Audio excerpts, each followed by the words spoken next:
दिल्ली के major Dhyanchand national stadium में राष्ट्रीय जनजातीय महोत्सव आदि महोत्सव का आयोजन किया गया है। पीएम मोदी ने कार्यक्रम का उद्घाटन किया। यहां पर प्रधानमंत्री का पगड़ी पहनाकर स्वागत किया गया। देश भर की तमाम जनजातीय संस्कृति और प्रदर्शनी दिखाने को यहां पर देखने के लिए मिल रही है। महोत्सव में 200 से ज्यादा ट्राइबल स्टॉल्स लगाए गए हैं। करीब 1000 से ज्यादा कारीगर अपने हुनर का दम दिखा रहे हैं। अर्जुन मुंडा जी, फगन सिंह कुलस्ते जी, श्रीमती रेणुका सिंह जी, डॉक्टर भारती पवार जी, विश्वेश्वर टूडू जी, अन्य महानुभाव और देश के अलग अलग राज्यों से आए मेरे सभी आदिवासी भाई और बहनों, फ्रीडम ऐप से सीखकर आपने पेपर प्लेट का उत्पादन शुरू किया है। अगर ऐसा है तो आप अपने पेपर प्लेट्स को 1 करोड़ फ्रीडम ऐप के जो ग्राहक हैं उन्हें बिना किसी खर्चे के आप उसे बेच सकते हैं। आप सभी को आदि महोत्सव की बहुत बहुत शुभकामनाएं। आजादी के अमृत महोत्सव में आदि महोत्सव देश की आदि विरासत की भव्य प्रस्तुति कर रहा है। अभी मुझे मौका मिला देश की आदिवासी परंपरा की इस गौरवशाली झांकी को देखने का। तरह तरह के रस, तरह तरह के रंग, इतनी खूबसूरत पोशाकें, इतनी गौरवमयी परंपराएं, भिन्न भिन्न कलाएं, भिन्न भिन्न कलाकृतियां, भांति भांति के स्वाद, तरह तरह का संगीत। ऐसा लग रहा है जैसे भारत की अनेकता, उसकी भव्यता कंधे से कंधा मिलाकर एक साथ खड़ी हो गई है। ये भारत के उस अनंत आकाश की तरह है जिसने उसकी विविधताएं इंद्रधनुष के रंगों की तरह उभर करके सामने आ जाती हैं। और इंद्रधनुष की एक और विशेषता भी है, ये अलग अलग रंग जब एक साथ मिलते हैं तो प्रकाश पुंज बनता है जो विश्व को दृष्टि भी देता है और दिशा भी देता है। ये अनंत विविधताएं जब एक भारत श्रेष्ठ भारत के सूत्र में पिरोती हैं, तब भारत का भव्य स्वरूप दुनिया के सामने आता है। तब भारत अपने सांस्कृतिक प्रकाश से विश्व का मार्गदर्शन करता है। ये आदि महोत्सव विविधता में एकता, हमारे उस सामर्थ्य को नई ऊंचाई दे रहा है। ये विकास और विरासत, विकास और विरासत के विचार को और अधिक जीवंत बना रहा है। मैं अपने आदिवासी भाई बहनों को और आदिवासी हितों के लिए काम करने वाली संस्थाओं को इस आयोजन के लिए बधाई देता हूं। साथियों, 21वीं सदी का भारत सबका साथ सबका विकास के मंत्र पर चल रहा है। जिससे पहले दूर सुदूर समझा जाता था, अब सरकार दिल्ली से चलकर उसके पास जाती है। जो पहले खुद को दूर सुदूर समझता था, अब सरकार उसे मुख्य धारा में ला रही है। बीते 8-9 वर्षों में आदिवासी समाज से जुड़े आदि महोत्सव जैसे कार्यक्रम देश के लिए एक अभियान बन गए हैं। कितने ही कार्यक्रमों का मैं खुद भी हिस्सा बनता हूं। ऐसा इसलिए क्योंकि आदिवासी समाज का हित मेरे लिए व्यक्तिगत रिश्तों और भावनाओं का विषय भी है। जब मैं राजनीतिक जीवन में नहीं था, एक सामाजिक कार्यकर्ता के रूप में, संगठन के कार्यकर्ता के रूप में काम करता था, तो मुझे अनेकों राज्यों में और उसमें भी हमारे जनजातीय समूह के बीच जाने का अवसर मिलता था। मैंने देश के कोने कोने में आदिवासी समाजों के साथ, आदिवासी परिवारों के साथ कितने ही सप्ताह बिताए हैं। मैंने आपकी परंपराओं को करीब से देखा भी है, उसे जिया भी है और इनसे बहुत कुछ सीखा भी है। गुजरात में भी उमरगाम से अंबाजी तक गुजरात की पूरी पूर्वी पट्टी, उस आदिवासी पट्टे में जीवन के अत्यंत महत्वपूर्ण वर्ष मेरे आदिवासी भाई बहनों की सेवा में लगाने का मुझे सौभाग्य मिला था। आदिवासियों की जीवन शैली ने मुझे देश के बारे में, हमारी परंपराओं के बारे में, हमारी विरासत के बारे में बहुत कुछ सिखाया है। इसलिए जब मैं आपके बीच आता हूं तो एक अलग ही तरह का अपनत्व मुझे फील होता है। आपके बीच अपनों से जुड़ने का एहसास होता है। साथियों, आदिवासी समाज को लेकर आज देश जिस गौरव के साथ आगे बढ़ रहा है, वैसा पहले कभी नहीं हुआ है। मैं जब विदेशी राष्ट्राध्यक्षों से मिलता हूं और उन्हें उपहार देता हूं, तो मेरी कोशिश होती है कि उसमें कुछ न कुछ तो मेरे आदिवासी भाई बहनों द्वारा बनाए गए कुछ न कुछ उपहार होने चाहिए। आज भारत पूरी दुनिया के बड़े बड़े मंचों पर जाता है तो आदिवासी परंपरा को अपनी विरासत और गौरव के रूप में प्रस्तुत करता है। आज भारत विश्व को यह बताता है कि क्लाइमेट चेंज, ग्लोबल वार्मिंग, ऐसे जो ग्लोबल चैलेंजेस है ना, अगर उसका समाधान आपको चाहिए, आइए मेरे आदिवासी परंपराओं की जीवन शैली देख लीजिए, आपको रास्ता मिल जाएगा।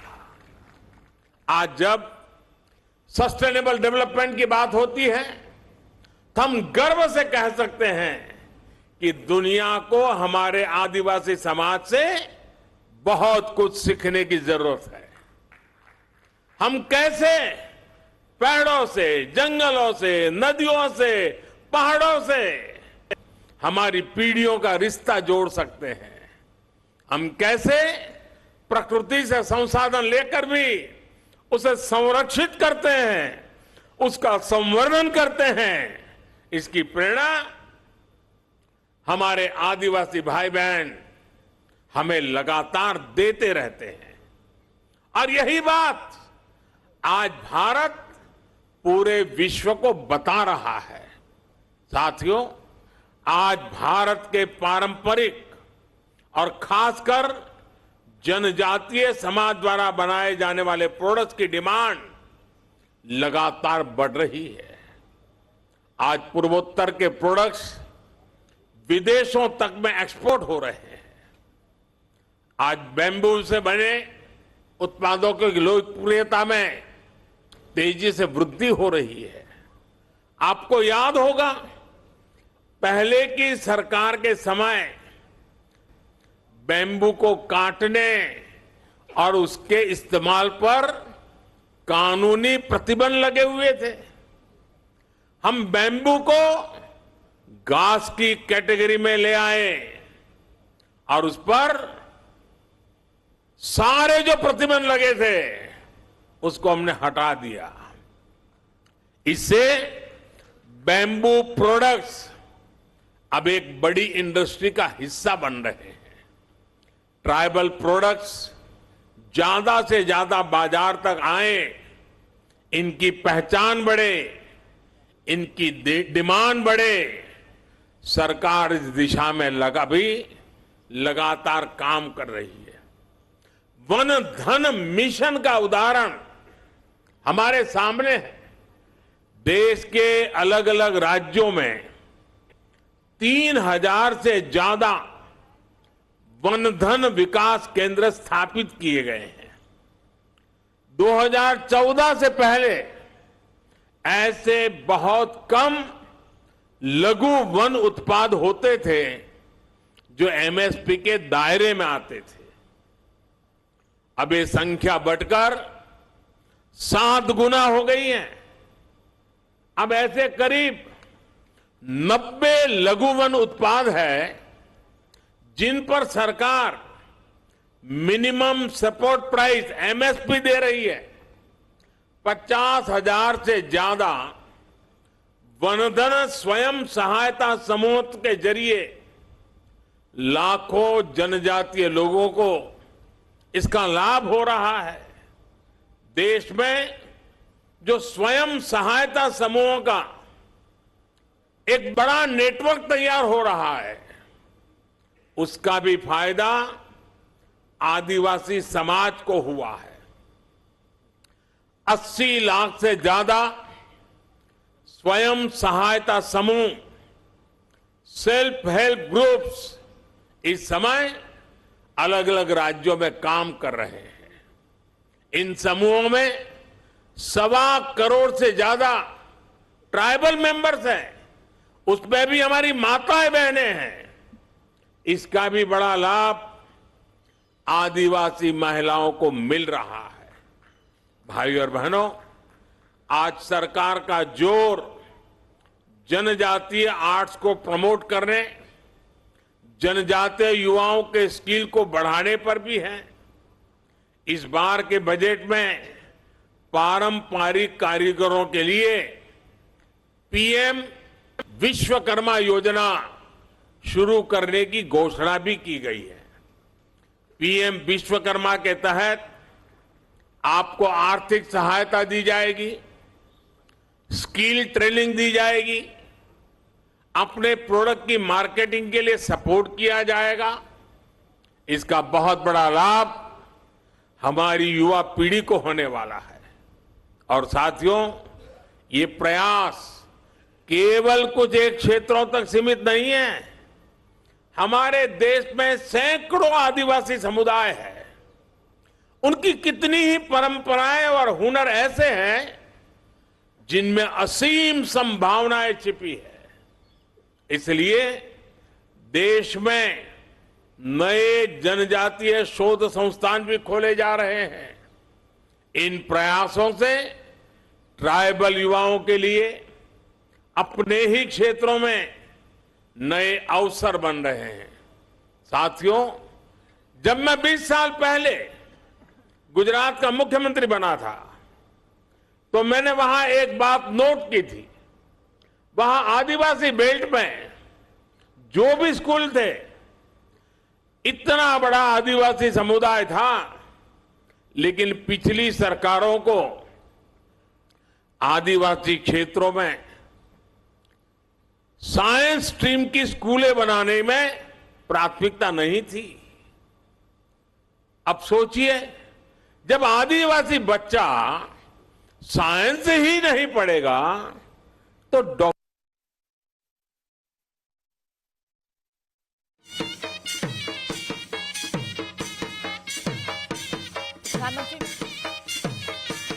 अब सोचिए, जब आदिवासी बच्चा साइंस ही नहीं पढ़ेगा तो डॉक्टर इंजीनियर कैसे बनता?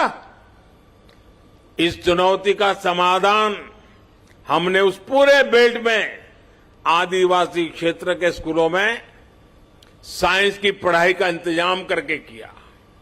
आदिवासी बच्चे देश के किसी भी कोने में हो, उनकी शिक्षा, उनका भविष्य, ये मेरी प्राथमिकता है। आज देश में एकलव्य मॉडल आदिवासी विद्यालयों की संख्या में 5 गुना की वृद्धि हुई है।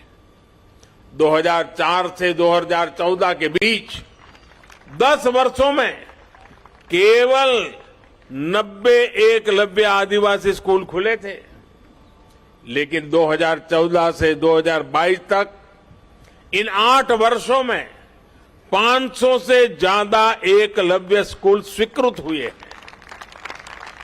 वर्तमान में इनमें 400 से ज्यादा स्कूलों में पढ़ाई शुरू भी हो चुकी है। 1 लाख से ज्यादा जनजातीय छात्र छात्राएं इन नए स्कूलों में पढ़ाई भी करने लगे हैं। इस साल के बजट में ऐसे स्कूलों में करीब 40,000 से भी ज्यादा शिक्षकों और कर्मचारियों को भर्ती की भी घोषणा की गई है। अनुसूचित जनजाति के युवाओं को मिलने वाली स्कॉलरशिप में भी 2 गुने से ज्यादा की बढ़ोतरी की गई है। इसका लाभ 30 लाख विद्यार्थियों को मिल रहा है। साथियों, आदिवासी युवाओं को भाषा की बाधा के कारण बहुत दिक्कत का सामना करना पड़ता था, लेकिन नई राष्ट्रीय शिक्षा नीति में मातृभाषा में पढ़ाई के विकल्प को भी खोल दिए गए हैं। अब हमारे आदिवासी बच्चे, आदिवासी युवा अपनी भाषा में पढ़ सकेंगे, आगे बढ़ सकेंगे। साथियों, देश जब आखिरी पायदान पर खड़े व्यक्ति को अपनी प्राथमिकता देता है तो प्रगति के रास्ते अपने आप खुल जाते हैं। हमारी सरकार वंचितों को वरीयता यही मंत्र को लेकर देश विकास के लिए नए आयाम छू रहा है। सरकार जिन आकांक्षी जिला, आकांक्षी ब्लॉक को विकसित करने का अभियान चला रही है, उसमें ज्यादातर आदिवासी बाहुल्य इलाके हैं। इस साल के बजट में अनुसूचित जनजातियों के लिए दिया जाने वाला बजट भी 2014 की तुलना में 5 गुना बढ़ा दिया गया है। आदिवासी क्षेत्रों में बेहतर आधुनिक इंफ्रास्ट्रक्चर बनाया जा रहा है। आधुनिक कनेक्टिविटी बढ़ने से पर्यटन और आय के अवसर भी बढ़ रहे हैं। देश के हजारों गांव जो कभी वामपंथी उग्रवाद से प्रभावित थे, उन्हें अब 4G कनेक्टिविटी से जोड़ा जा रहा है। यानी जो युवा अलग थलग होने के कारण अलगाववाद के जाल में फंस जाते थे, वो अब इंटरनेट और इंफ्रा के जरिए मुख्य धारा से कनेक्ट हो रहे हैं। ये सबका साथ, सबका विकास, सबका विश्वास और सबका प्रयास, इसकी वो मुख्य धारा है जो दूर सुदूर देश के हर नागरिक तक पहुंच रही है। ये आदि और आधुनिकता के संगम की वो आहट है जिस पर नए भारत की बुलंद इमारत खड़ी होगी। साथियों, बीते 8-9 वर्षों में आदिवासी समाज की यात्रा इस बदलाव की साक्षी रही है कि देश कैसे समानता और समरसता को प्राथमिकता दे रहा है। आजादी के बाद 75 वर्षों में पहली बार देश का नेतृत्व एक आदिवासी के हाथ में है। पहली बार एक आदिवासी महिला राष्ट्रपति जी के रूप में सर्वोच्च पद पर भारत का गौरव बढ़ा रही है। पहली बार आज देश में आदिवासी इतिहास को इतनी पहचान मिल रही है। हम सब जानते हैं कि देश की आजादी की लड़ाई में हमारे जनजातीय समाज के उनका कितना बड़ा योगदान रहा है, कितनी बड़ी भूमिका निभाई थी। लेकिन देश दशकों तक इतिहास के उन स्वर्णिम अध्यायों पर, वीर वीरांगनाओं के उन बलिदानों पर पर्दा डालने के प्रयास होते हैं। अब अमृत महोत्सव में देश ने अतीत के उन भूले बिसरे अध्यायों को देश के सामने लाने का बिड़ा उठाया है। पहली बार देश ने भगवान बिरसा मुंडा की जन्म जयंती पर जनजातीय गौरव दिवस मनाने की शुरुआत की है।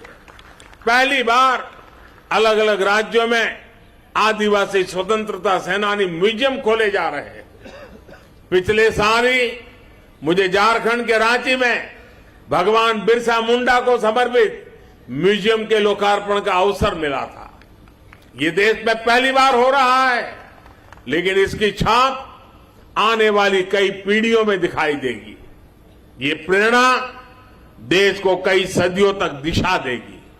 साथियों, हमें हमारे अतीत को सहेजना है, वर्तमान में करते हुए भावना को शिखर पर ले जाना है और भविष्य के सपनों को साकार करके ही रहना है। आदि महोत्सव जैसे आयोजन इस संकल्प को आगे बढ़ाने का एक मजबूत माध्यम है। हमें इसी एक अभियान के रूप में आगे बढ़ाना है, एक जन आंदोलन बनाना है। ऐसे आयोजन अलग अलग राज्यों में भी ज्यादा से ज्यादा होने चाहिए। साथियों, इस वर्ष पूरा विश्व भारत की पहल पर इंटरनेशनल मिलेट ईयर भी मना रहा है। मिलेट्स, जिसे हम आमतौर भाषा में मोटे अनाज के रूप में जानते हैं और सदियों से हमारे स्वास्थ्य के मूल में ये मोटा अनाज था और हमारे आदिवासी भाई बहन के खान पान का वो प्रमुख हिस्सा हो रहा है। अब भारत ने ये मोटा अनाज, जो एक प्रकार से सुपर फूड है, इस सुपर फूड को श्री अन्न की पहचान दी है। जैसे श्री अन्न बाजरा, श्री अन्न ज्वार, श्री अन्न रागी, ऐसे कितने ही नाम हैं। यहां के महोत्सव के फूड स्टॉल पर भी हमें श्री अन्न का स्वाद और सुगंध देखने को मिल रही है। हमें आदिवासी क्षेत्रों के श्री अन्न का भी ज्यादा से ज्यादा प्रचार प्रसार करना है। इसमें लोगों को स्वास्थ्य का लाभ तो होगा ही, आदिवासी किसानों की आय भी बढ़ेगी। मुझे भरोसा है अपने इन प्रयासों से हम साथ मिलकर विकसित भारत के सपने को साकार करेंगे। और जब मैं आज मंत्रालय ने दिल्ली में इतना बड़ा आयोजन किया है, देश भर के हमारे आदिवासी भाई बहन अनेक विविधतापूर्ण चीजें बना करके यहां लाए हैं। खास करके खेत में उत्पादन उत्तम चीजें यहां लेकर के आए हैं। मैं दिल्ली वासियों को, हरियाणा के नजदीक के गुरुग्राम वगैरह इलाके के लोगों को, उत्तर प्रदेश के नोएडा गाजियाबाद के लोगों को आज यहां से सार्वजनिक रूप से आग्रह करता हूं, जरा दिल्ली वासियों को विशेष आग्रह करता हूं कि आप बड़ी तादाद में आइए। आने वाले कुछ दिन ये मेला खुला रहने वाला है। आप देखिए, दूर सुदूर जंगलों में इस देश की कैसी कैसी ताकतें देश का भविष्य बना रही है। जो लोग हेल्थ कॉन्शियस है, जो डाइनिंग टेबल की हर चीज में बहुत ही सतर्क है, विशेष करके ऐसी माताओं बहनों से मेरा आग्रह है कि आप आइए। हमारे जंगलों की जो पैदावारें हैं वो शारीरिक पोषण के लिए कितनी समृद्ध है, आप देखिए, आपको लगेगा और भविष्य में आप लगातार वहीं से मंगवाएंगे। अब जैसे यहां हमारे नॉर्थ ईस्ट की हल्दी है, खास करके हमारे मेघालय से, उसके अंदर जो न्यूट्रिशनल वैल्यूज हैं, वैसी हल्दी शायद दुनिया में कहीं नहीं है।